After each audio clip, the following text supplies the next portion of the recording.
All right. Hello, everybody. Going live right now. Excited to have you guys on. Hey, just quick, I want to make sure that you guys are even seeing this. Can you go ahead and just type in the chat to say you're here, say where you're from? Love to hear from you. Whether you're on Facebook, YouTube. I know a lot of you guys watching this on YouTube right now or LinkedIn. Love to hear from you guys and just make sure I'm not talking to myself. And even if you weren't here, I would still talk to myself anyways, because that's the kind of guy I am. So yeah, love to hear from you guys. Just to hear, where you're from. Just make sure you're checking in. But awesome, Ed. Good to see you from Chicago. Just popped on. Awesome. Yeah, I knew we were talking online before. Becky, good to see you as well, or not see you. I guess I only see myself right now, but it's good to see your comment show up there in the comments. So, anyways, as you guys are starting to check in here, just want to start off here is really, yep, Michael, good to see you from Utah, also Missouri. Yep.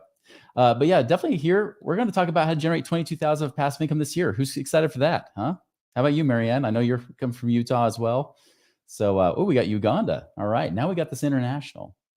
So, anyways, I'm going to start opening this up with a PowerPoint here, just for two reasons. One, it keeps me focused, and two, it keeps you a little bit more visual too. So, I'm going to go ahead and share that here and make this a little easier for you. I'm going to do this to where, there we go. Now I'm just not take up the entire screen with my big old head. So, okay. So like I said, like I'm going to try to create 20,000 plus a year doing this, right? This is something that is not new for me, but is new for you. And I just got to tell you, sometimes I don't appreciate how awesome life can really be. And I wonder how many of us are that way as well, where we realize that, life is good, but life is probably a heck of a lot better than it used to be. And maybe there's some exceptions to the rule for you right now, but I know for me, there's been times I've had ups and downs in my life, being in business for over 20 years. Heck, I've been over $1 million in debt and back again, financially independent twice. And that's kind of thing about me is I live here in Utah most of the year, although we do snowbird in the winter. My Venezuelan queen, as I call her, she basically said as a thing coming here to Utah, she said, listen, one of my conditions, if I'm going to marry you, is one, first, no more kids, because you have 8 kids between the two of us. I have 6, she has 2. So she's like, no more kids. That's one condition. And then 2, I can't do any more Utah winters. It's too dang cold here for a tropical girl like myself. And so that's what we do. Every winter we go pick somewhere different. Sorry, Michael, Missouri has been on the list, but it's probably more like springtime, not so much winter time, unless we do like maybe an RV trip. I don't know. But, that's the kind of thing is that we're really, we really have a great life, right? That's the thing. We get to travel, get to do what we want. And not to brag or anything like that, but I'll tell you, it wasn't always that way for me. I mean, heck, the first time I went to Hawaii, I was 40. My kids, I mean, crap. I mean, some of her kids have been to Hawaii like 4 times and they're teenagers, like how awesome is that? How lucky they are. Where I didn't have that experience. I grew up, you didn't travel much beyond the state of Oregon where I grew up, right? I went to maybe Idaho, Washington, California, but we didn't go very far outside of that thing. So definitely been very blessed that way to be able to have the contrast in my own life and be able to see just how grateful I am to be where I am today. And like I said, financially independent twice. Why twice? Because I screwed up the first time. So that's why I was financially independent when I was 28, almost 29 years old. Did great, but then the recession kicked my butt. I went from millionaire to upside down millionaire, over $1 million in debt, and was able to come back again by 2016 to be financially independent the second time, meaning I had enough passive income to pay all of my expenses where I didn't have to work anymore. I was work optional. And that's really going to be the focus of today. I know infinite banking is one of the things that we do. We'll do that in another webinar. That's another focus. That's a great thing to do, especially if you're trying to build up your savings and do it outside of the stock market. But really, we're going to talk more about what we do on the other side, which is our cash flow side, the things that we have expertise in, which is cash flow. Just so you know, our average client makes about almost $35,000 a year in just the first year alone. So really, that's not per year. That's year one, and then growing each and every year thereafter. So here's my question for you is that if I could show you how to create another 20,000 a year passive income without a lot of time, starting a dumb brand new business claiming passive income, but it's really just a part-time job, and you wouldn't have to do with a lot of financial training or have to become a financial genius, just like hundreds of my clients as well as myself have already done over the last decade, would you want to see how that's done? If so, stick around because that's exactly what we're going to do. And by the way, feel free to put that in the chat. Say like, yeah, that's me. I want to figure this out. And I say 20,000 per year because that's well below the average of what we usually do. But that's typically like kind of the minimum requirement we have, even when we work with our one-on-one clients. So we want to make sure they make at least 20,000 in the first year alone, and that grows each and every year. So if that's something you're looking to do, that's exactly the point of today. So I'm going to cover one is how to find the money to invest, because that's one of the key things that people don't realize is that they actually have resources, money to invest. Two is what are my favorite investments that your financial advisor does not want you to know about, right? What are the things that actually, I learned, after quitting being a financial advisor that I realized, oh my gosh, this is the ticket to creating more financial freedom than anything they've ever promised or anything I was ever taught as a financial advisor. And of course, what it takes to become financially independent in the next 10 to 12 years. So one thing you want to know is that after this, there's actually gonna be a bonus we're gonna give you. So everybody here, those of you that reach out to us, and Danielle, of course, could put that. If there's a link there, she can put that in the comments as well. Or you can, of course, reach out to us on moneyripples.com, which is our website, moneyripples.com. We have a cash flow optimizer. What is that? That is actually the spreadsheet that I use personally for myself, but also all of our clients use to track our income and expenses. Also, to figure out what resources we have, what are our assets, what are our liabilities or our loans or debts, right? What are those? In fact, if you have debts, how to know which one to pay off first. I actually have a very specific formula that I use called a cash flow index. That's actually a part of that teaches you which loan to pay off and which ones not to pay off that actually cost you money to do that. We actually have that in there. And it even has a little freedom tracker in there. So of course, as you start to build up passive income, you can start to track to see how close you are to hitting your goal. And for many people, it varies. We get some people that say, hey, if I only had 5,000 a month of passive income, I could be financially independent, right? We got other people, a lot of our clients are usually at least 10, 20, 30,000 a month is what they want. And so that's usually the target we go for, right? So this is one of the greatest tools you can use to be able to help get that first step. So that's something I just want to give you guys as a gift, as a bonus that comes up, here at the end. All right. So here's the thing, as I want to give you hope, right? Is that you can do this. This is not something that takes a lot of rocket science to do. In fact, it's surprisingly easier than even what a financial advisor gets trained on. And by the way, financial advisors are just trained to be salesmen in suits. I'll talk about my experience with that in a bit. But this is something that honestly anybody can do. I don't care if you think you're not a numbers person or what it not. In fact, some of the most number adverse people can actually be able to do this right. Okay. But you might be thinking like, yeah, but here's the thing, Chris, like I don't have a lot of money. And that might be the case. I'll tell you this. I'll be really just honest and upfront with this. If you want passive income, like passive income from investments, you do need cash. You do need money. If you don't have money, then a lot of the stuff you're going to say, well, this sounds good down the road, but it's not going to apply to me today. Just so you know, there's actually something I'm going to give you. Actually, I'm probably going to give you a little bonus tip at the end to tell you kind of some ways to expedite that, or even to create some income that is somewhat passive or residual in nature. We'll talk about that here later on. But the thing is that yes, you do want money, but and money helps in creating more passive income, because that's what our clients usually use to create passive income, especially with investments. But it's not necessary. It's not something that you need. In fact, I'll tell you this. In my experience, the number one thing that actually helps people accelerate towards financial freedom is not the investments that they're doing, although that helps a lot. It's actually, what can you do to generate income in your own current work, in your own current environment, or with your business, or wherever it might be. The best wealth can be created doing the very things that you're passionate about and that you love. The ways you can serve people, create value. That is the number one way to create wealth, and you can do it very quickly. But I'll tell you, even if you can do it there, you'll still need passive income so that you're not always working, right? And that's the other thing too. People might say, well, doesn't this take a lot of time to do or a lot of learning? No, it actually doesn't. I have a kind of a mantra that I've lived by for the last decade or so, ever since I learned it from a mentor of mine. He said, Chris, it's not about working harder. And some of you might say, yeah, Chris, it's about working smarter. It's not, because you can work hard, you can work smart, but those things don't get you to where you need to go. It's about working right. Doing the right things the right way will actually get you results faster. I give you an example. I used to be a ballroom dancer, right? Back in the day, 20 years, 20 pounds ago, I used to do ballroom dancing. I was one of the nation's top dancers, and even danced on the world championship team for Utah Valley University. And I'll tell you, when I was there, that instructor, she made it very apparent to me because she said, Chris, you're working hard at this. I can tell you have a lot of practice, but you've been practicing the steps. She's like, but you're still missing a key component in your dancing that will actually take you from just doing all right in competitions to potentially even winning some competitions. And what she came down to is it came down to not my footsteps. It wasn't anything about the steps or about the moves, learning new moves, which I learned plenty of new moves from professionals and whatnot. But the one thing most professionals had missed was focusing on my core, my center of gravity. As she started to help me with that, and even though it felt awkward at first, as she started to help me with that, I actually got better. And pretty soon that awkwardness went away and pretty soon became routine. It became habit, right?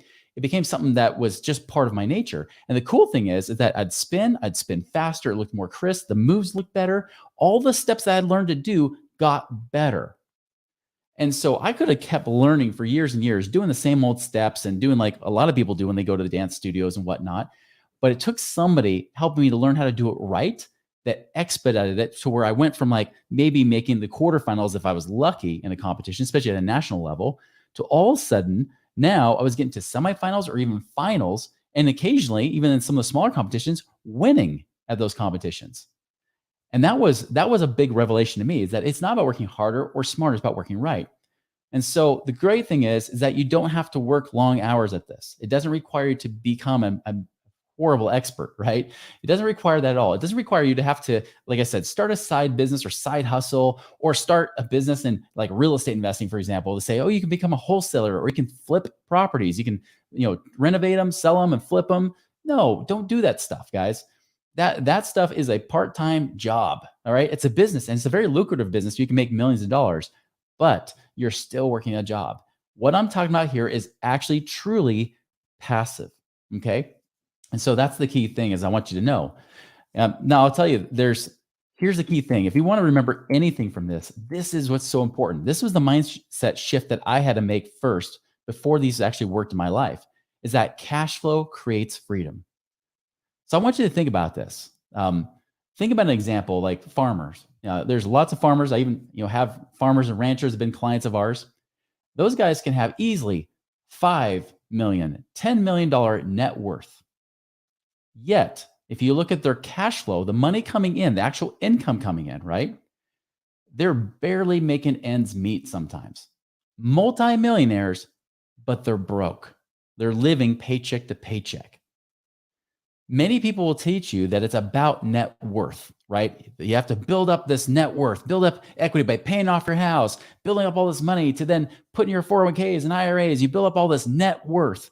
Net worth is worthless unless it generates income for you. That is so critical for you to understand. Unfortunately, that's not what you're taught to do. And that's kind of ironic. So if you remember anything, is that it's really about cash flow. What kind of income can your net worth generate? And it doesn't require millions upon millions upon millions of dollars to do that. Sometimes you could do it with literally hundreds of thousands of dollars or maybe barely $1 million. And eventually the cool thing is that if you do this right, you'll get into the multi-millions anyways without you even having to work that hard. Now, I'm not going to tell you this is overnight, get rich quick. That's not the case, guys. Do not believe that for 1 second. This is something that does take time, but it doesn't take 40 or 50 years of your life like you've been taught forever.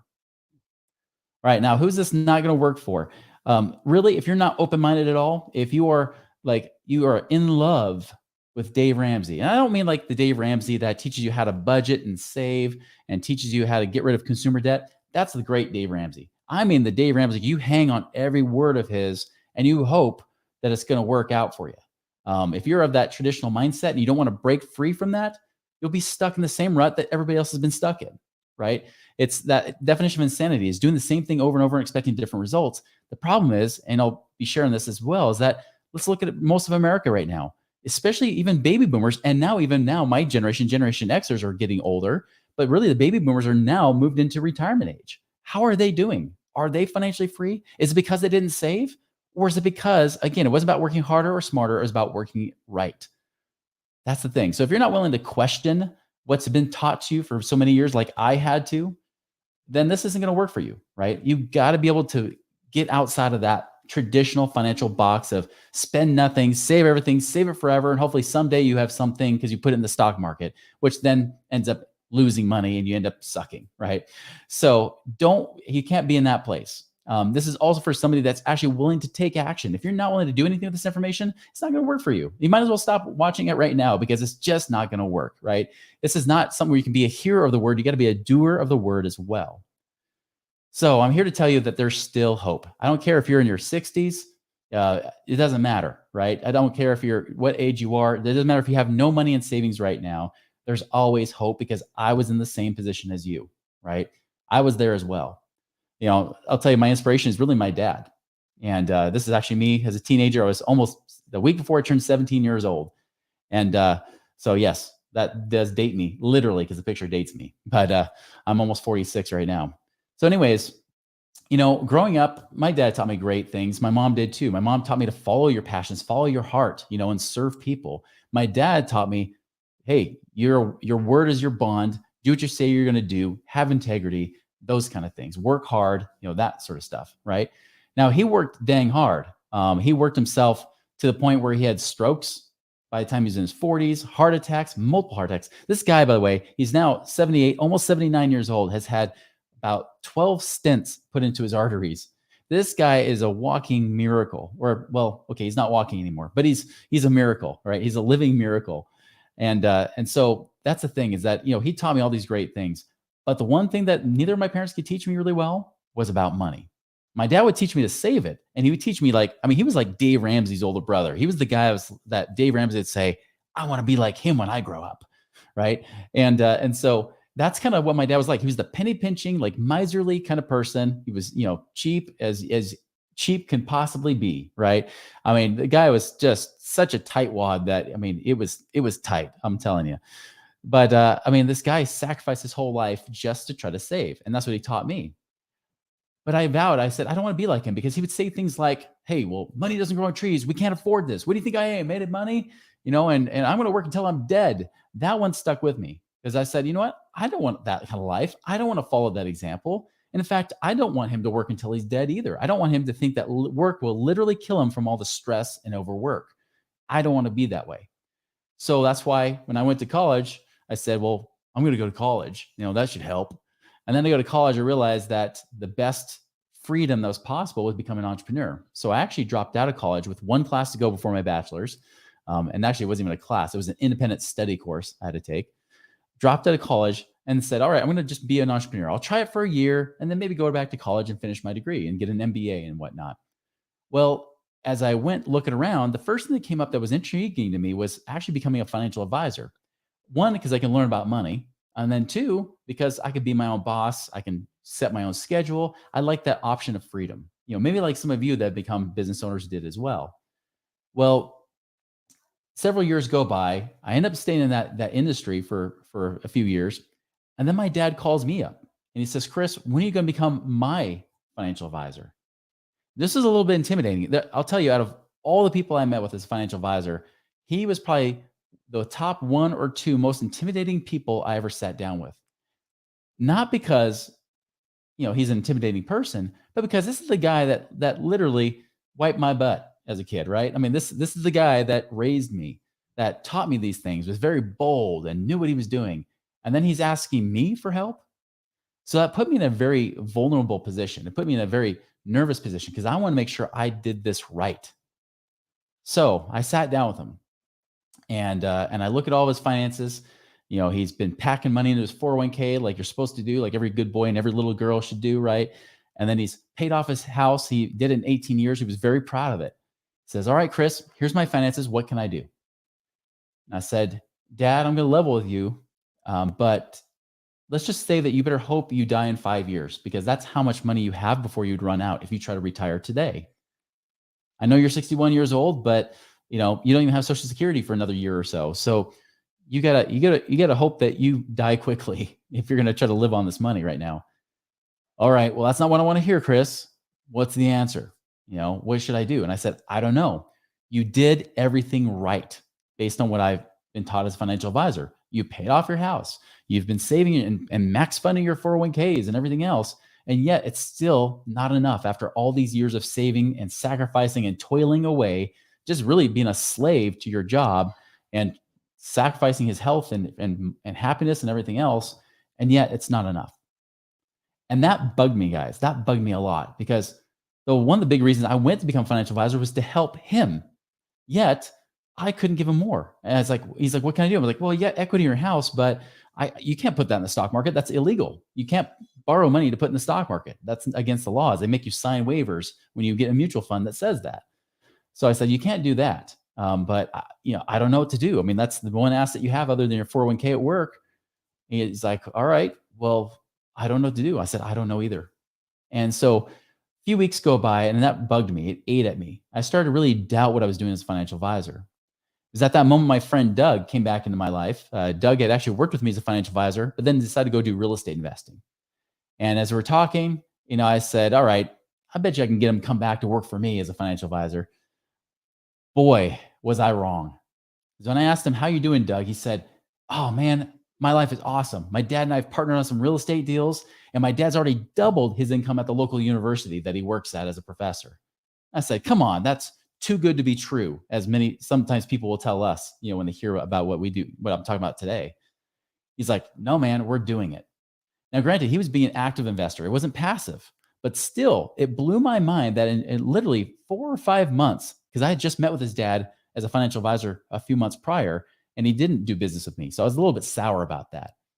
But now he's doing real estate investing and making double his income. Come on, get real. And finally, Doug just said, Chris, how many of your clients are truly financially free where they don't worry about money? And as I thought about it, I said, well, man, even the retired ones still worry about money. So I said, none. Great job, Chris.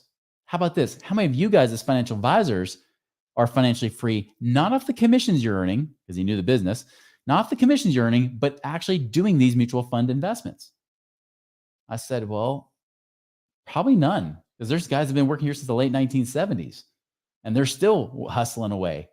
He said, there is your problem, Chris. All right, well, give me the answer. He's like, I won't give you the answer. You just got done arguing with me that stocks were better than real estate. I said, please, okay, I'm willing to listen. I'm open. Just like I said to you guys, right? If you're willing to listen and be open to this, it can work. I said, I'm willing to be open. And so that led me down a journey that led me to understand much of the things I'm teaching you today. Even though it took months, I'm going to try to condense it down in a matter of minutes instead of months. But that's what led me to where I am. And in fact, that's where it got me financially independent later that year. I quit being a financial advisor because I had an integrity crisis. I could either keep being a financial advisor so I can keep making money and then know that maybe something's off, something's wrong here, that's not working. People aren't retiring. They're not getting the results. Or I keep my integrity intact and quit. I chose the latter. I quit. Not because I'm a great person, but because I just can't sell something that doesn't work, right? I can't teach something that I don't believe in, that I know I'm a horrible BSer. I just cannot lie. Do not play poker with me because you'll just take all my money, okay? I'm horrible at it. I just can't do it. And so I chose that latter. I actually became a mortgage broker, or stayed on as a mortgage broker instead. I quit. I dropped my licenses and everything, other than a life insurance license. I kept that. But basically, I was done. I thought I would never teach about money again.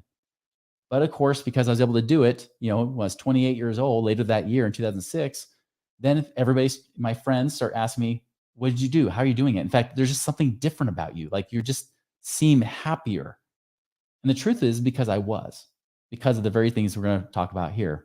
But I'm telling you, you go the traditional route, they just don't get it, right? The Dave Ramseys, they don't get it. They don't understand it. And really, even if they could understand it, they don't want to, because they profit so much off of telling you what this is. This is true for your financial advisor. Understand that your financial advisor makes money as long as you keep your money with them. Of course, they're going to teach you to put it away for the long haul and stay in it for the long haul, no matter what the stock market does. Of course, they're going to tell you to leave it there forever. Of course, they're going to tell you to live on less than the interest so they can keep getting paid forever. Not just them, but the companies that they work for. They don't work for you. They work for the companies. That's what I realized. I was a salesman in a suit as a financial advisor, selling you crap, right? In fact, even if you take Financial Peace University, they should really call it Financial Piece of Crap University, especially when it comes to making wealth. Because the truth is that you cannot become financially free doing the traditional mainstream route. I've seen it. I've seen the evidence. I've seen what's happened from decades of people taking that advice. It hasn't worked, and it's not going to work for you. That's the problem that we're dealing with today. The market goes down. It drops 20% in 2022, and you're supposed to just take it? Come on, that's not right. That's not what's supposed to really happen. We're not just sit there and say, okay, I love it. Here, hit me again. Psh, oh, okay. All right. I'll wait another 10, 15 years. Understand my dad, because of what happened in Y2K, it actually took him 15 plus years to get his money back to where it was. 15 plus years. It's insane, right? All these kind of things. We got inflation going through the roof. That's the other thing too. From 2000 to 2015, someone had money in the market in a typical IRA or 401k, and they didn't add money to it. That's the key. They just let it sit there. In the year 2000, it took about till 2015 to come back. They're finally thinking, oh, finally, I made my money back. I've had clients that said that very thing. I've been doing this for 20 plus years. The problem is that inflation more than doubled during that same period of time. So they didn't just come back to finally getting the same money they had. They now lost more than half even after 15 years. And it took till past 2020 to finally say, oh, with inflation, now we're just about where we were in 2000. Oh, never mind. It lost it again. Oh, crap. Right? That's what's happening. That's the reality. And here's what's even worse. One of my friends, Cynthia, shout out to you because you might be on this right now too. She sent this to me. Now I had a Twitter post from him from years ago saying the exact same stupid thing, saying, and this is what I taught as a financial advisor, saying, if you just save $100 a month invested from 25 to age 65, you'll have 1.176 million. You do not have to retire broke. My Twitter post says, he actually says, everyone should retire a millionaire. Here's the problem with this. First and foremost, now he even says here at the bottom, you'll see a lot of people want to argue with me on the rate of return, but here's the truth. Historically, the 30-year average of the S&P has been 10 to 12%. That's over 30 years. I'm about to show you guys that's completely 100% false BS. Okay. He's doing a 12% rate of return, but you know what? You want to know what's funny? So he's talking about 10 to 12%, but he ran 12% because I've seen the Twitter post where he said 12%. What happens if you save $100 a month for 40 years at 12%? I'll show you.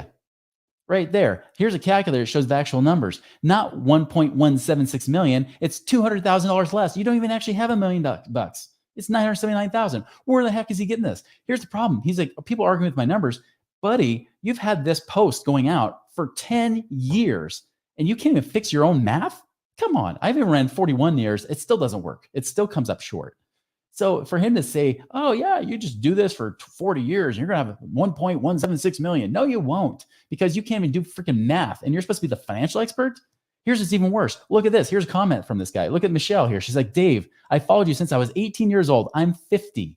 I've lost my entire retirement in the stock market. I've done what you said, but I've lost almost all of it. Okay, right here. Again, evidence, proof that this doesn't work.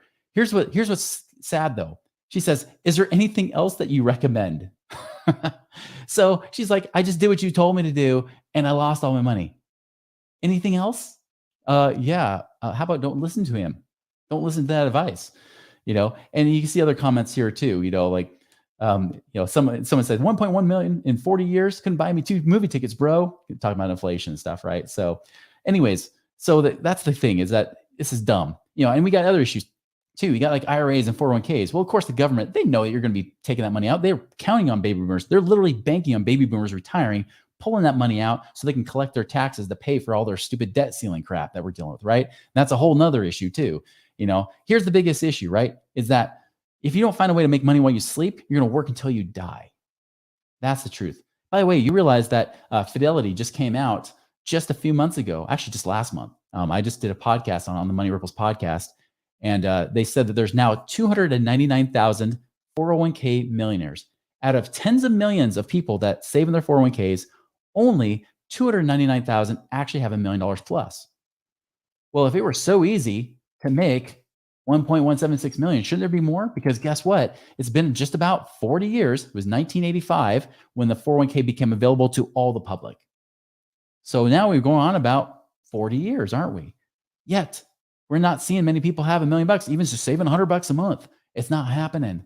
The other truth is, I did another podcast on this as well. The 401ks, if you look at Fidelity's funds, right? The last 10 years, the market averaged 10.1% real return. And that's a good year. That's actually higher than the average, 10.1%. Yet the Fidelity funds, like the target retirement funds that everybody says, just go in the retirement date funds. They're good. They averaged instead, where the market earned 10.1, they averaged about 8%, 2% less. And that's before you take out the 0.75%, the 0.75% fees that are on there. So what does that mean? That means that it did almost 3% worse than the market average. Well, guess what? Here's here's the thing, guys. You got to take the red pill or the blue pill. If you take the blue pill, you're just going to stay broke. But if you take the red pill, it's going to work, right? Stock market. I'll show you the actual averages. Here's the market. You'll see all these charts shown to you all the time with here's what inflation is. Here's what the market is. Look, $1 will become 56,000 after really almost 100 years. That's the market's way to go, right? You'll see this kind of stuff too. Even home prices, real estate. That's hardly anything compared to the stock market. You do more than double in the stock market for the last 30 years. Well, guess what? I didn't. I actually took it out. So you want to know the real rate of return of the stock market? It's right now, as of today, for the last 30 years, the real rate of return of the stock market is actually only 7.65%. You want to be exact, when I ran this just 2 weeks ago, 7.656% is what the market has actually averaged. That's the S&P 500, which, by the way, 90% of the mutual funds you invest in don't actually earn the same as the S&P 500. Meaning, if you make 7.5% average, you're lucky. That's a big difference. By the way, if you put in 7% into that same calculation that Dave Ramsey had, you have closer to about $300,000. Not 1.176. You have about a quarter of that, even though that's still more than half of the rate of return. That's the miracle of compounding interest. If you don't get the numbers they say, it works against you. So here's my advice, you guys. Let's get to the meat and potatoes. Is get lean, get liquid, get out. All right. What does it mean to get lean? Now, so get lean means I want you guys to get lean and mean without sacrificing your lifestyle. So I don't mean living on rice and beans like some people will teach. You know who I'm talking about, for those of you that know. We're not talking about like Dave Ramsey's rice and beans type of living. We're not talking about the latte factor like David Bach, another scarcity David, who says, cut out all your lattes for the rest of your life. I don't drink coffee, but hey, if you do, I'm not saying you have to get rid of all that stuff and get rid of all joy out of your life and pretty much kick your kids out of the house because you say you're broke, right? I'm not saying that. I'm not saying get rid of all the joy and love out of your life. What I am saying is be a responsible, wise steward of your money. Track your money.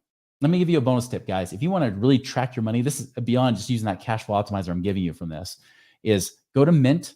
It can be mint.com or download the Mint app. On Mint, you can actually, for free, download all that stuff. You can download your income and expenses, all the things from your bank statements. You can even see real time what's going on with your money that way too. But I use it primarily for tracking my money. What am I spending? What am I earning? What am I actually bringing home? Focus on both sides of those equations. That's what stewards do, is that they look at the full money equation. They look at income and expenses. Understand that scarcity savers only look at expenses. They hyper focus on what they're spending so they can cut it back and live out of a cardboard box and live on the rice and beans and make you pay for dinner instead of them, right? That's kind of cheap stuff that savers do. The spenders do the opposite. They only look at their income and ignore their expenses. They just keep looking at that side of the equation, right? Wise stewards look at both sides of the equation. They look at income and expenses and figure out how can I increase my income while reducing my expenses, but not reducing my life, right? I can still love and enjoy my life. That's the key. And so get lean. I recommend using tools like Mint or whatever you use. Heck, use envelopes if it works for you. Whatever works best, do that. So important. I actually had one woman in particular. She was making her and her husband were making $250,000 a year in Silicon Valley. Could not figure out why they were paycheck to paycheck. They couldn't figure out why they didn't have money, two nickels rubbed together. That means you can't save money. Okay, for those of you that aren't old like I am, two nickels rubbed together, that's an old saying. I know. I just dated myself again. So anyways, they couldn't afford to really save anything. So we started looking at those numbers, and what did we find out? When they finally started tracking, it took her a month to do it. She whined and complained about it, but she did it. Guess what? They were spending $5,600 a month eating out. $5,600 a month eating out, just that alone, not even including groceries. That was $1,200 a month. So really in total, they're spending $6,800 a month just on food. I said, guys, what if we cut your eating out to only $1,000 a month? I know some of you would be like, oh, $1,000 a month eating out would be an amazing spending plan, right? Notice I didn't use the word budget because budgets suck. So $1,000 a month for just spending on eating out. And then we even cut back groceries a little bit. They had a smaller family, so we cut it back to about $800 a month. Well, guess what? That money freed up about $5,000 a month. That's $60,000 a year. Notice I didn't say anything about passive income, did I? That's a key thing. One thing I'll tell you guys, if you don't have a lot of money to use or you're trying to free up money, we're going to talk about a cash flow secrets course coming up that will be very helpful. Biggest bang for your buck ROI for sure. So, anyways, that's the kind of thing they had to do. I had another client where she was actually a graphic designer. She had her own business. She was always rushing, rushing, rushing. So busy, too busy to do anything, right? Well, why was she busy? Because she had to keep hustling to keep paying. Well, as we started to track their money, found out without reducing their lifestyle, we saved about $1,800 a month for them. That was over 20,000 a year right there, right? $1,800 a month. Part of it was actually getting rid of their cable costs. I mean, they're spending over $300 a month for like Xfinity or Comcast, right? Um, and I was like, listen, you guys don't even, you basically just stream movies. You only watch sports. That was the only thing he had. I said, well, guess what? Hulu's got this new thing. Back then it was new. A new thing with sports. You can watch that for like 29 bucks a month. He's like, well, that's cheaper. I said, yeah, do that. So just by having them track their money, just simply tracking it alone, by the way, actually got them in a better place. They actually were eating out a little bit and spending a little bit here or there. They're just spending whatever was in their account. Once we got them responsible, that 1,800 a month allowed them to be able to create more freedom with it. It's really that money. If you can create more cash, right? Earn more income, of course. That's key. You got to keep earning more income too. But if you can reduce expenses, that difference in between, that cash flow that's in between, that profit, that's the money you can then use to invest to create more passive income. If not to mention, it just makes your life a little bit easier because you can breathe better. And that's what happened with her. She didn't have to rush, rush, rush and hustle all the time. Hustle should only be a season, not become a lifestyle, right? That's not the way it should be. Get liquid. Get liquid means you need to have liquid cash available, right? Heck, even just recently, this article, when it came out, now just last week, it updated again. He's now got $130 billion sitting in cash. That's 20% of Buffett's portfolio is sitting in cash right now. It's liquid. It's able to be pulled and used, invested elsewhere. That's what I'm talking about, guys, is you want to get liquid. Ironically, traditional financial advice, the mainstream stuff, the stuff that doesn't work, they're telling you instead to keep packing their money into your 401ks and IRAs where you really can't touch it without at least getting your hand slapped with penalties or having to ask for permission to get to it. Or you put your money in equity in your house. You've been told to pay off your house as quickly as possible. Get out of that debt, right? Well, here's the ironic thing. It's locked up. You can't get to it. It's not liquid. You have to sell the house. And usually if you have to sell it, what if you sell it at the bad time of the market? You might get less, right? It's not security if you don't have money. You don't have liquid cash available to use. That's, I had somebody just recently that said, hey, I think your calculator's broken. By the way, the action I'm going to have you guys do right now is go take, not now. Don't do it now. Like pay attention for a little bit at least. But after this webinar, I'm going to invite you to go to moneyripples.com and try out the passive income calculator, especially if you have some savings, because that passive income calculator can actually predict how pretty accurately, how much passive income you could create in the next year based on the resources that you have available. So anyways, this woman, she says, hey, I just took your calculator. I tried it 3 times. I think it's broken. And she's like, it keeps coming back with negative $1,400. Well, when I looked at the calculator results that she had, because we can kind of see if maybe she put in something wrong or something went haywire with her calculator, I looked at it, she did everything right. And the calculator was working just fine. It's because she wasn't liquid. She had about $16,000 that she had in savings, but her expenses were $5,000 a month. And one thing we do with that calculator is we say, listen, we want to make sure you have at least 6 months reserves that you don't invest, that you just have sitting in savings. So for her, I said, well, the reason is because your expenses are $5,000 a month. 5 times 6 is 30. You should have 30,000 savings. So what the calculator is saying is it's saying you're $14,000 short. Well, $14,000 making 10% return, or negative 14,000 with a 10% return, is $1,400 a year. So that's why it's saying negative 1,400. Not that you would lose money investing. It's just that you don't have the money available that we would recommend investing right now. I was like, but that cash flow secrets course could be great for you. Or you could even, in her case, like you can even look at that infinite banking concept where you're already starting to save money, but now save in a different place. So getting liquid, having liquid cash is huge. In the last recession, I'll tell you, I probably wouldn't have had to go broke as badly had I been more liquid before the last recession. I just thought if I throw money into my equity of my house, I could always pull it out if I ever need money to get out of my home. But if you guys remember the last recession, banks didn't want to give you money out of your home.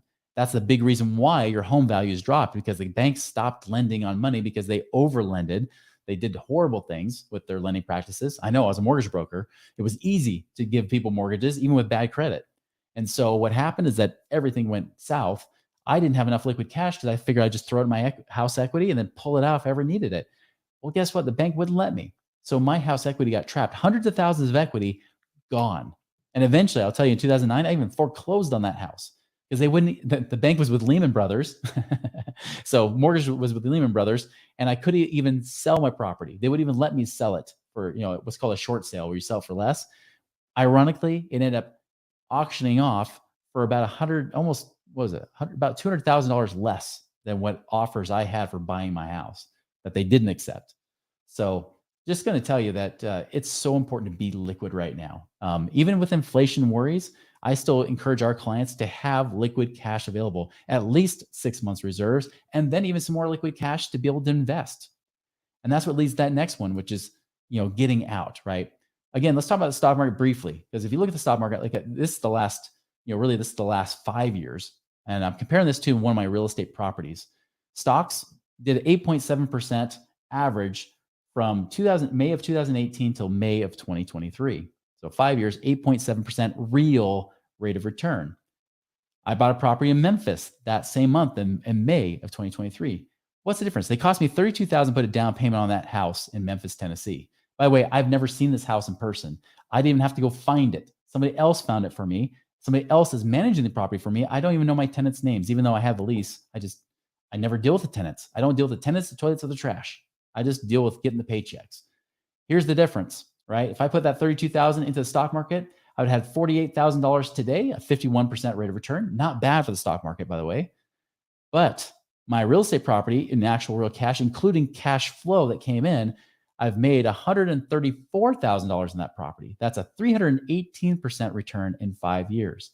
Is that guaranteed? No. Did we have some awesome appreciation years? Yes. But guess what? So did the stock market. They had some awesome appreciation years that were above average too.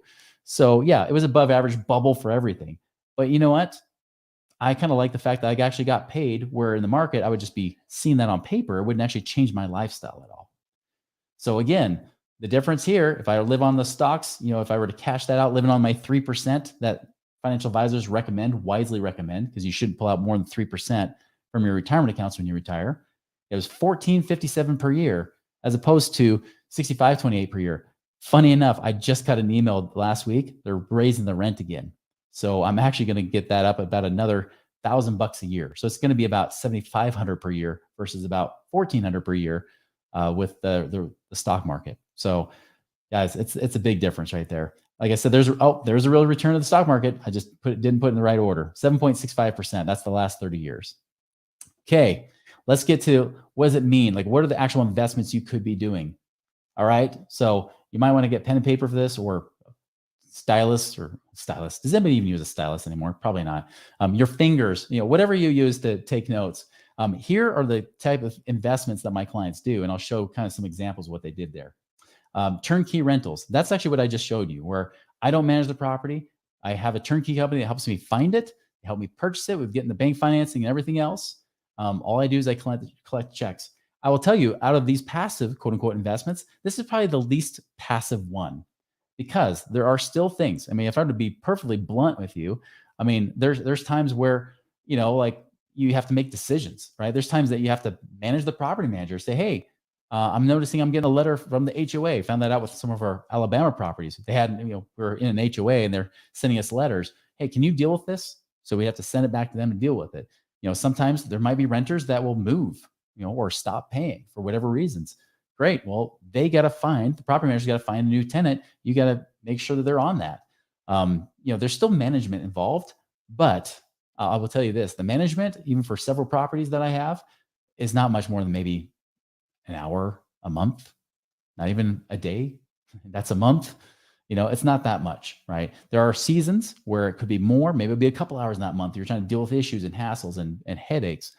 But then there's other months or years you're like, I didn't do anything. I just collected checks. It was boring. In fact, it's kind of like watching grass grow sometimes when you deal with it, because it's just not much happening. You're just getting paid. It's kind of cool. So that's a great option and a great way to to hedge. I was going to say leverage and hedge at the same time. Ledge against inflation, hedge against inflation, lending or notes. This was a big shocker to me as after I left being a financial advisor, or when I was about to leave. When I was learning from my friend, he was dealing a lot with lending and notes. You're basically becoming the bank. You lend money to people, and they pay you a contractual return. Did you know there's people out there who'll pay you 8, 9, 10, 11, 12, sometimes even 15+% a year for borrowing money from you, so they don't have to go to the banks and deal with all the headache of the banks, and they can just get quick money, do their investment and do it and make money. Yeah, that's exactly what they do. We got people that do short-term lending sometimes. They'll take your money for 6 or 8 months and buy a particular property, renovate it, fix it up, sell it off, and then pay you your money, pay your contractual return, and they keep all the other profits on top. Very, very common out in this alternative investment space. Really, here's the difference. I'd say alternative because that's what they call it, but in truth, real estate's actually been called Main Street investing, where stocks have been Wall Street investing. Understand that really, like 50 years ago, people looked at stocks and said, "This is stupid. Why would I do this? This doesn't even keep up with inflation hardly. Why would I put my money here?" Well, especially if they were in the depression, they saw what happened if you try to gamble your money in the markets. It wasn't until really the advent of financial advisors coming big and strong after the mid 70s. And then as we had 401ks and more average Joes putting money in the market, that's when we started to see the markets inflate a little bit more. But again, now the whole game's changed. Now in the stock markets, almost all the trading is not done by humans. It's done by computers. It's all based on like algorithms and such. So there's trading going on that sometimes makes no sense, which means not only can you make money that makes no sense because you're like, wait, why is Tesla trading at 100 times its price right now? Well, what happens when all of a sudden it comes back into balance? Crash. And guess what happens? Your accounts, your portfolio. That's what happens. I like knowing I have a contract. Doesn't mean it's guaranteed. Crap can happen, of course, right? But at least I know I can predict. I have something that's stable and predictable. There's funds, and I don't mean mutual funds. Funds can be things like where you pool money together. Even on our show, we advertise on the audio version of our show. We have companies like Secured Investment Corporation, where they take your money and they use it to go lend to other people. So instead of lending on one real estate deal, they're lending on hundreds of real estate deals to like over 300 investors. And then that smooths out, it kind of diversifies your risk a little bit more. And then they pay you returns on that money. So there's funds that actually are based in this alternative space. And by the way, even the minimum investment on that's $1,000. So even if you don't have a couple hundred grand, you have $1,000, you can do something like that. Apartments, you can actually invest and pool your money together with other people. It's called a syndication, where you pool your money with other investors and buy a share in an apartment building.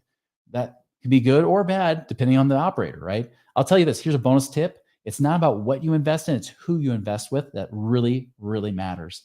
You can go find all kinds of investment deals. You can go search and find apartment investments. But I will tell you from personal experience and just knowing, I know a lot of these real estate investors, there's several of them that aren't paying right now because they didn't know what they were doing. They came on the scene in the last 4 or 5 years, started investing, and everything was great because anybody can make real estate a couple years ago. And then when things shifted in the markets, they didn't know what to do. You want to find good seasoned investors. That's why with our clients, when they work with us one-on-one, they're like, hey, can you help us find some people that you've vetted? It doesn't mean they're guaranteed, but can you at least connect us to some people that have a great track record, that have been through recessions before, that know how to adjust to times like these? Yeah, we can connect you to those people. Self-storage is another one. Self-storage is one of those recession resistant. It's not recession proof, but it's recession resistant. When people have to downsize, they usually downsize and put their crap into storage, right? People get paid on storage. And the great thing is that you don't have to worry about, tenants ruining your carpet, because there ain't no carpet in self-storage, is there? In a lot of ways, it's actually simpler than dealing with apartment buildings and things like that. So self-storage can be very lucrative as well. By the way, just so you know, all of these investments actually have double digit. That means 10, 12% plus potential returns. I say potential because, of course, nothing's guaranteed in life, right? But I'm telling you that our clients on average get usually at least 10% return on pretty much almost all these investments. Oil or mineral rights. Did you know that you can actually profit from leasing land to an oil company and then getting paid on the royalties from the drilling that they do? And yes, that includes even natural gas, which is a clean, green energy that comes as a byproduct of drilling oil. So natural gas, the stuff that floats on top, is like the steam. And then you have the oil that comes up too. You can actually make money in both of those places and make money from them just renting your land, because oil companies, believe it or not, don't want to own land. They just want to drill and make money. So there's ways to make money in real estate with dealing with oil companies. And then there's partnerships. One of my best investments right now is actually a partnership I did where we're buying and selling land. And we're actually doing that and we're selling it as like me being the bank and they're paying me monthly payments. And I've been getting about a 45% rate of return on that too. So great stuff that you can do as well. So let me give you examples of how this all works, right? This guy in particular, I'll call him Henry. So Henry here, he, been raised very traditional values. His parents, were immigrants from Asia, and they taught him save everything, don't you spend a dime, which is what we have a lot of Asian clients. That's pretty much what they all have been taught, right? Save everything, pay off your debt. They like Dave Ramsey can't hold a candle to these guys. Well, we're looking at, he has two properties. He has his own home and he has an investment property that he had there in California. Now, the investment property, the funny thing is, it was cash flowing $200 a month. Guess how much equity is in that property? $700,000. Now, his goal was to pay off his house and pay off his rental property, pay off the mortgages, and then be debt free. And I said, great. Well, how much would that free up for you? He said, that frees up $4,200 a month. I said, okay, that's about 50 grand a year. Not bad. I said, but you've got 700,000 equity in this property and you're making $200 a month. He's like, yeah, but once it's paid off, I'll make 2,000 a month. I said, do you realize that 700,000 right now, instead of waiting 6 years to pay off this mortgage, right now you can take that 700,000, even if you only made a 10% return and putting it into other investments, other properties, which you can do tax-free. If you move that over, that's $70,000 a year versus your $2,400 a year. In fact, funny enough, $70,000 a year is $20,000 more a year than the $50,000 you're hoping to save on your mortgage payments in 6 years. And at first he's like, I don't know, it was our first property. We're kind of emotionally tied to it. Finally, his wife, just a few years later, said, all right, let's sell it off. And I was like, that's probably a good call because you just made another 100,000 equity. Get it out because California doesn't always have equity. So anyways, the things like that can actually help people. Like if you have properties, by the way, most of the time people say, should I refinance my properties, my investment properties? No. And almost anytime we run the numbers, refinancing, pulling cash out of your properties, that kills the cash flow of the current property. It actually doesn't make as much cash flow as just selling it, moving it to other places. And there are places you can move that are still producing good returns, even though interest rates are higher right now. So there's ways to do that. This couple right here, we call them R&D as their names. They freed up, funny enough, they came to us, they had lots of stocks, like mostly Google, like Alphabet stock, right? A lot of Apple stocks, things like that.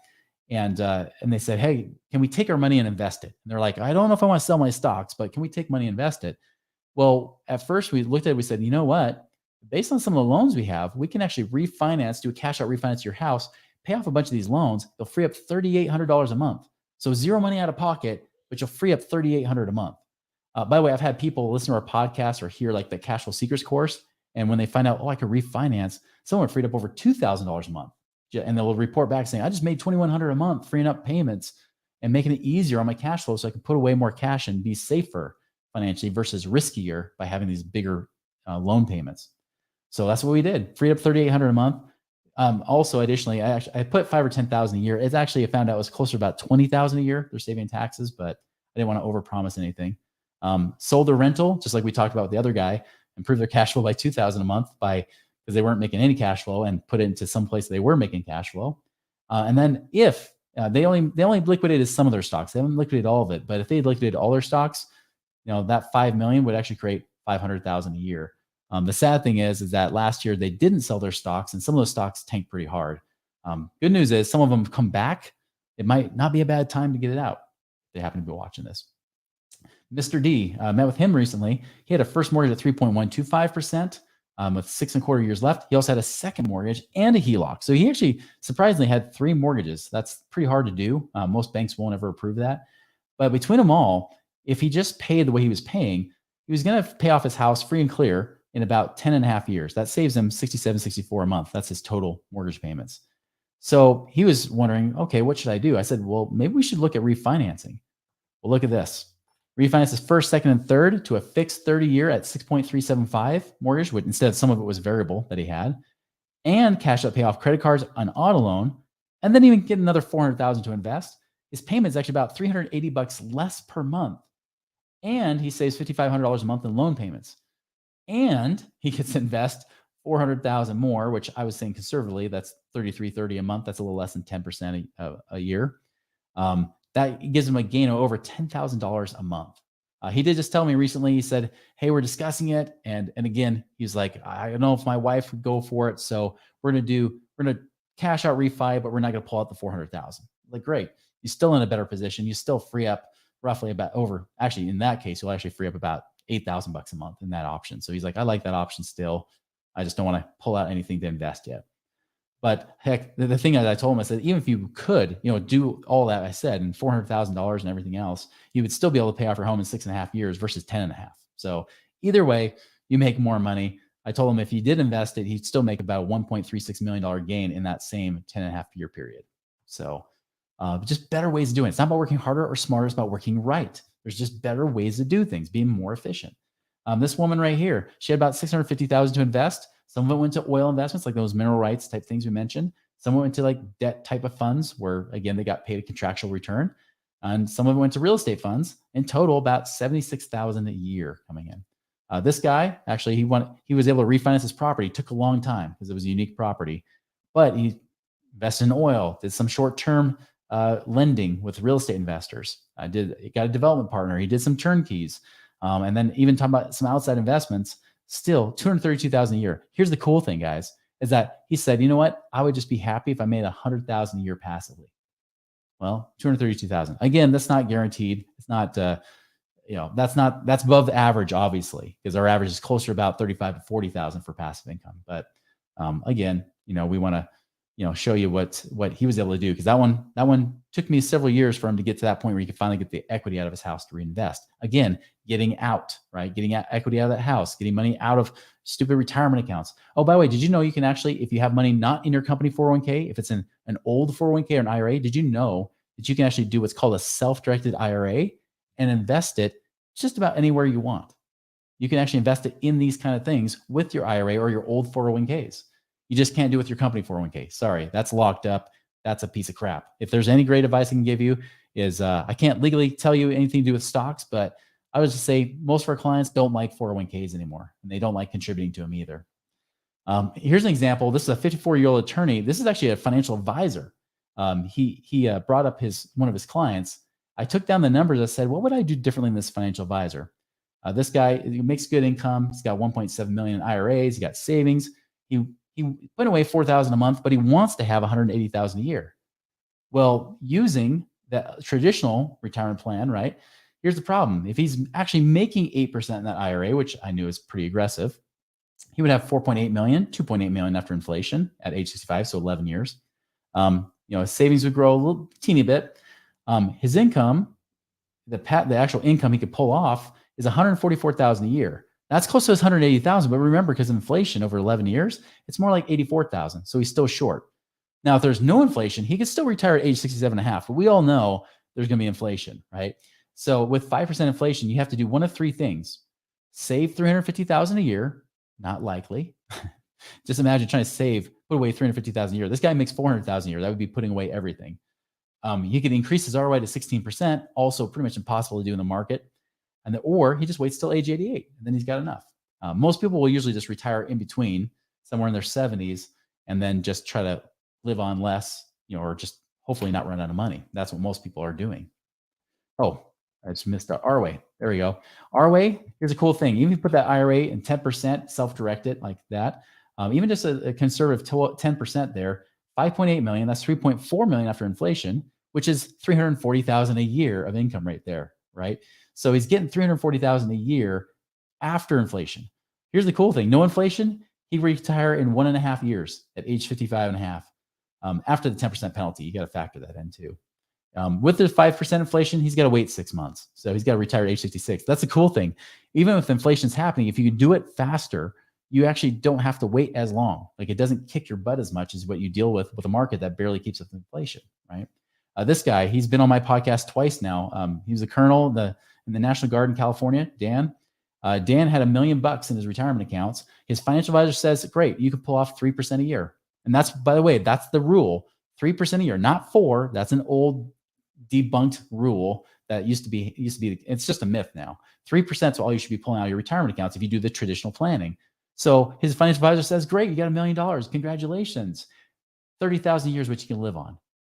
And Dan said, come on, you can't live on 30,000 a year in California. It doesn't matter where you live in California. That's impossible. I want something better. He's now got about 11,000 a month coming in. That's about 130,000 a year coming in from doing that. Even one of my clients, Louis, he gave me permission with this. We're just asking people like, what are your results right now? How close are you to your goal? He was actually on my podcast recently as well. He's like, if everything just goes perfect, it's 87% with no frills and no thrills, meaning that he just covers his basic financial independence, not financial freedom, but financial independence, right? Covers your bills type of thing. He's like, unfortunately, many months aren't exactly perfect because the truth is sometimes you might get paid more, you might get paid less, depending on what's going on. So he's like, all things being perfect, at least 58% is where he's at. But I'll tell you, the cool thing that happened, and of course he talks about, why it's so important to have coaching. But the cool thing that happened with him is that for him, he got furloughed, I guess out of work during COVID, right? 2020. He works in Hollywood. He's a set dresser. So you can actually see that right there as his description. He's a set dresser. So he was out of work for quite a while. Hollywood got hit hard by COVID. Well, during that period of time, even when jobs started coming back, he knew he didn't have to take any old job because he had passive income coming in to help things out. He had good emergency reserves, like you talked about earlier. He was liquid, and he had passive income coming in that he was able to kind of pick and choose the best projects to work on. And he was able to weather that storm very nicely, where a lot of people were banking, or literally banking on the government bailing them out, right? That's what traditional America has been at. He didn't have to do that. So I left this one in because one of our other clients, he's like, I'm about 60%. He's like, I feel like my biological clock is ticking, like in My Cousin Vinny. Talked about Marissa Tomei. I actually had a huge crush on Marissa Tomei, especially after My Cousin Vinny. So, and of course, he says the same thing. I'm the same way. Great minds think alike. If you think Marissa Tomei is beautiful, awesome. So here's the thing. If you want 100,000 a year cash flow goal in 10 years, I'm going to kind of wrap this up because I know I've gone on longer. I keep trying to tell you guys I'm going to give you less and I give you more. But 100,000 cash flow goal in 10 years and a mutual fund at 7%. And like I said, that's if you're lucky. You got to start saving right now. If you want to have 100,000 a year in 10 years, you got to start saving 19,400 a month. And that's factoring in inflation, right? So you need 19,400 a month to save. You got to save pretty much almost 240,000 a year. Good luck. If you get 10%, like the type of investments we talk about, 49.65 a month, almost 5,000 a month. I mean, that's still a big chunk of money, but that's a heck of a lot more doable, isn't it? And then even if you get 12%, which there are investments that actually do 12%. When I did my live training in Utah, there was one company that actually did a contractual 12%. 37.20 a month is what you need to save to get 100,000 passive income after inflation in 10 years. That's the power of just doing it a little bit differently. That slight shift. W. Clement Stone says that small hinges or little hinges swing big doors, right? It's so true. Those little things you do can make massive differences, especially as time goes on. So as I promised, guys, like those of you guys that feel like you maybe don't have a lot in savings anyways, you don't have a bunch of money, a couple 100,000 or so to go and invest. Cash flow seekers might be the best thing to do to help find more cash. That's one of the big things we do. The course is like literally just $97, way less than what you make. I'll tell you, I even had a couple that was out of a very podunk town. They were literally making less than $2,000 a month between the two of them by taking just those top 7 strategies that we talked about here. And this is a couple we worked with personally. We actually saved them $300 a month. How? Well, I'll tell you, about 250 of that 300 came from overdraft fees and it wasn't because they were in the hole. They actually got themselves in the hole $250 a month, which is ironic, right? They were in the hole $250 a month, and that was into overdraft fees because they didn't time their bills right. So we're able to do that and then free up a little bit of money on a credit card. We saved them $300 a month, got them positive cash flow again. So they weren't paycheck to paycheck, watching their money more responsibly, and then they could build up from there. So even somebody who doesn't make a lot of income, this could still benefit. If you're a business owner, great benefits because there's an amazing tax section in here. Again, I'm not an accountant, I'm not a CPA, but there's some cool tips that we teach that actually I just showed a client yesterday how she could save herself at least $7,000, $8,000 a year just doing one tax strategy that was taught in there. So there's some cool stuff in there for sure. So definitely recommend you do that. We'll put that in the comments. Or maybe I'll have Danielle put that in there, like where to actually get it. So let me talk about today, right? This is my dad now. And I'm sure he'd be embarrassed if he saw I had this photo, but I mean, it's interesting because, again, this is the guy that I didn't want to become like, but funny enough, because as a financial advisor, I was becoming just like him. I was on that same path.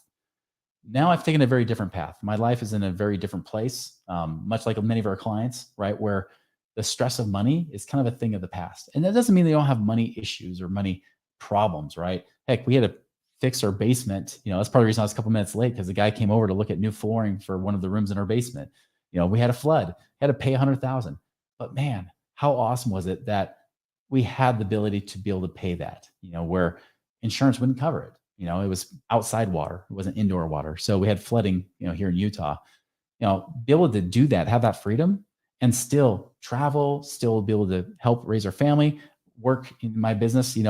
I've been full time before, but and even overtime, and now I'm not. Right. I mean, I'm working harder than I ever have. I'll tell you that. Well, not ever, than I have in probably the last 5 or 6 years. And that's really because of what's going on. I mean, my dad saw my life. He's like, I just don't understand it, Chris. Like, I don't get that life. My life was about survival. It was about trying to provide a good living and a good life for your kids. And that's really what his life was centered around. And my life is different because it's more of a life of that freedom, right? And again, I'm not saying that to brag or anything, but that contrast. Because again, I was in survival mode too.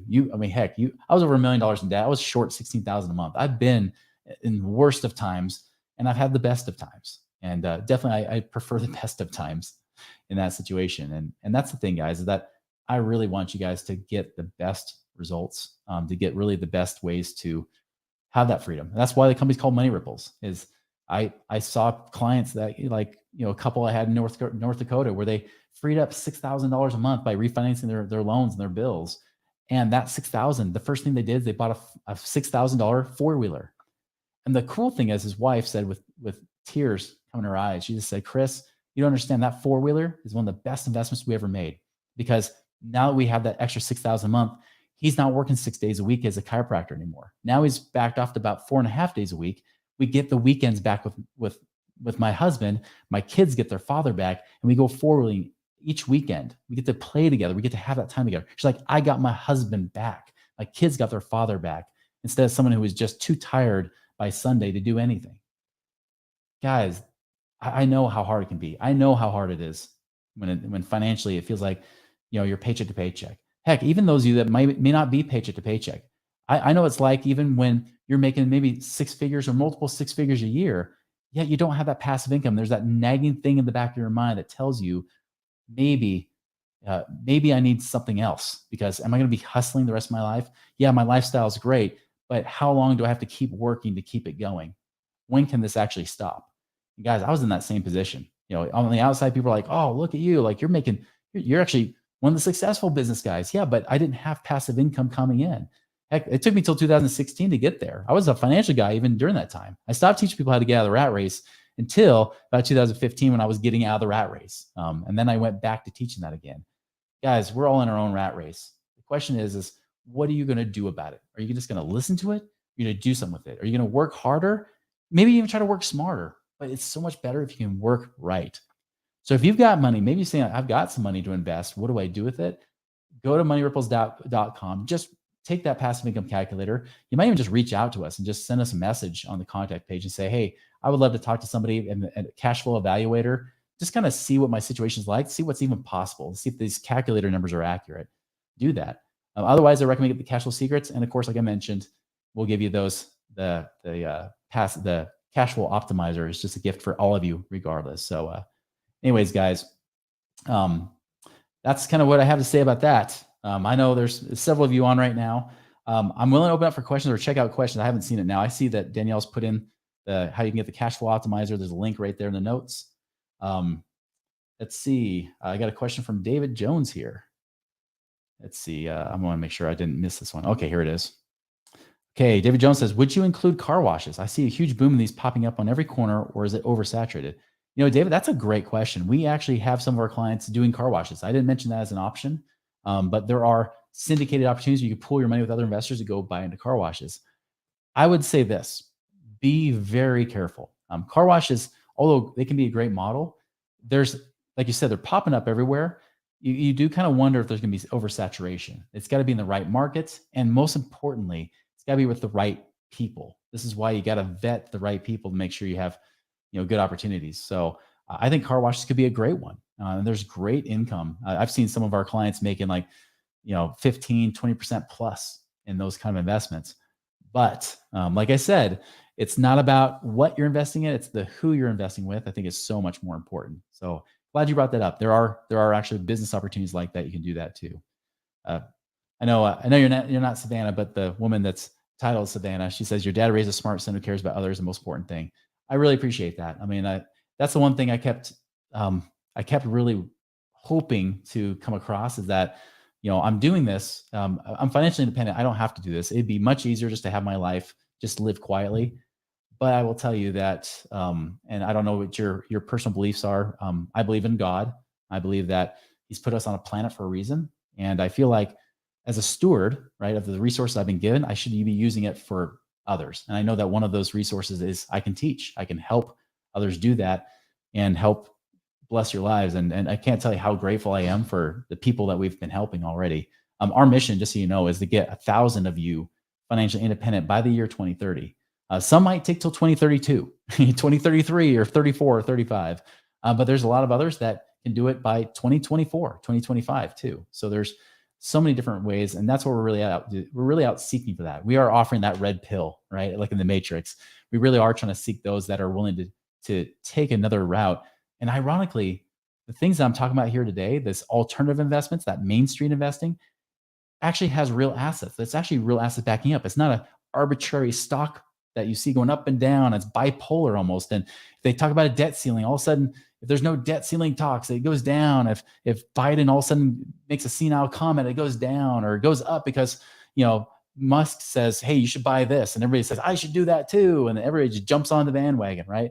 Like all that kind of stuff. Like it's so hard to plan and predict for your life. Your life is never meant to be put in a calculator. Your life is meant to be so much more than that. So again, I appreciate the comment there. I appreciate that.